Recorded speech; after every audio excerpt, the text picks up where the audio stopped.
Water. No type of life could exist without it. The sea itself is a matrix for most of the life on this planet. And energy.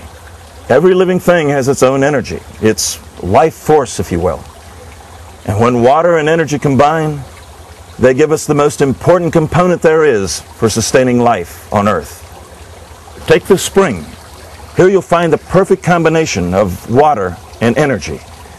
You know, if all of us could bathe every day in a spring like this and drink of its water, we should all be far more healthy. Why? Because of the life force that's in this water. It's vital force. It's the same force that's found in the great springs of the world. Saratoga in New York, Wiesbaden in Germany, and of course Bath in England.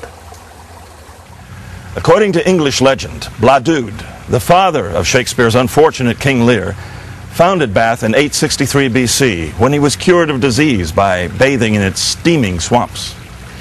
Several centuries later, the Romans built a great spa at Bath, famous throughout the known world. In the 1700s, many of the baths were rebuilt after centuries of neglect by those eager to partake of their curative properties. No one can deny the many cures that have taken place by bathing in such springs. And yet efforts to duplicate these waters by adding minerals and salts to distilled water have always failed. Why? Because they can't duplicate the vital force that's in those waters. It's the same vital force that's in our own bodies. And what is that vital force called? The ancient Chinese called it Chi. For thousands of years, practitioners of Chinese medicine have been aware of this wonderful life-sustaining force, which they call Qi. Other Eastern civilizations were aware of this energy also, such as those in India and Japan. But our knowledge of the ancient Qi comes to us primarily through the Chinese.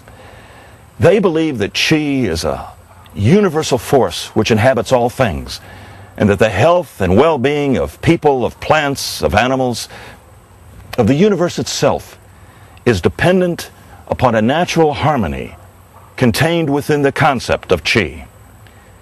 Now, whether you subscribe to the beliefs of ancient Chinese metaphysics or not, one thing is certain. Our own medical science has come to the realization that there is a measurable life force within all living things. But instead of calling it Qi, they call it bioelectricity.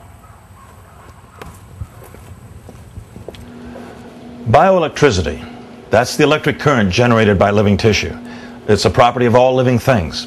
If you have an electrocardiogram, an MRI, or even a lie detector test, your body's bioelectricity is being measured.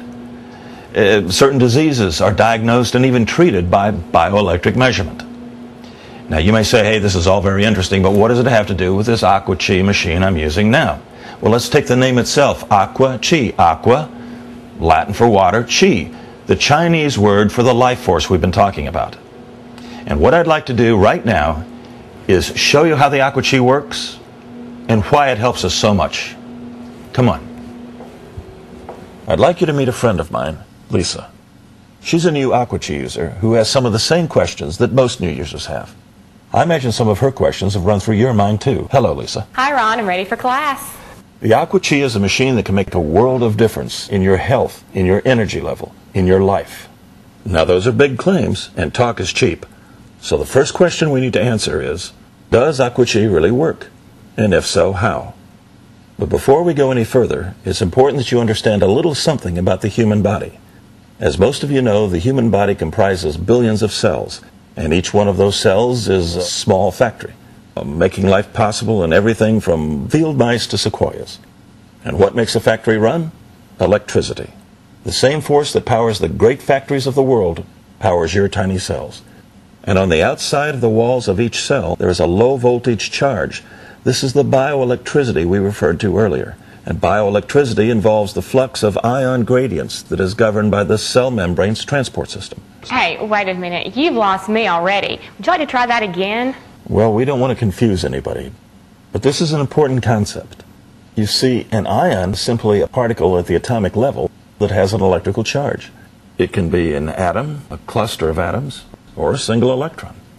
The important thing to remember is that the particle has an electrical charge. Are you with me? So far. All right. And the term gradient means that it has a graded or moving value. Now, what this means is that the cell is surrounded by an energy potential that allows it to do its job for your body. You mean like a battery? Yes, more or less. It's an electrochemical potential, stored energy that can be converted to other forms. And when we breathe, when we absorb nourishment, when we think, when we talk, we are dependent upon that energy. In plants, it manifests itself in the form of photosynthesis. In fact, there's nothing that any living thing can do that isn't dependent upon that energy. All right, let me see if I have this right so far. Each cell in my body has its own little battery, and it uses the energy from that battery to do its work, whatever that may be. And if for some reason my cells don't have that energy, I'm dead. That's it. Okay, now I know that the Aqua Chi has something to do with electricity, and I know that it helps my cells by allowing a safe amount of electricity to enter my body. But if the cells already have their own little battery packs, why do they need more charge? Well, because sometimes that electrical charge becomes depleted. When we get older, I suppose. It can be because of age, or because of illness or injury. And when the cells can no longer draw so much power, they can no longer work so efficiently as they once did. And so... I no longer work as efficiently as I once did. Right. But wouldn't it be difficult to change the charge of a cell? They're so tiny. Well, for a long time that was the case. What changed things? Some very smart people. Okay. The key lay in creating conditions that allowed cells to absorb energy on their own. How? Well, remember we talked about ions. Yes. What the Aqua Chi does is create an ion bath, an ion soup, if you like. But don't worry, it's completely safe. We're not putting electricity from the wall into the water. That's the miracle of Aqua Chi. It creates in the water the type of charge that your cells will accept safely. Remember, the electricity in your wall is a flow of electrons. The bioelectricity in your body is a flow of ions. So it's like a battery charger. Sort of. But I use battery chargers every day for my phone, for my camera, and the charger always touches the battery. Right. But this isn't touching my cells, not inside my body, so how does it work? Well, Lisa, there's a principle in electricity that the higher charge always flows to the lower, if both are like charges. Okay. Look, the Aqua Chi is to you like a battery charger is to your car. The greater electrical charge of the charger flows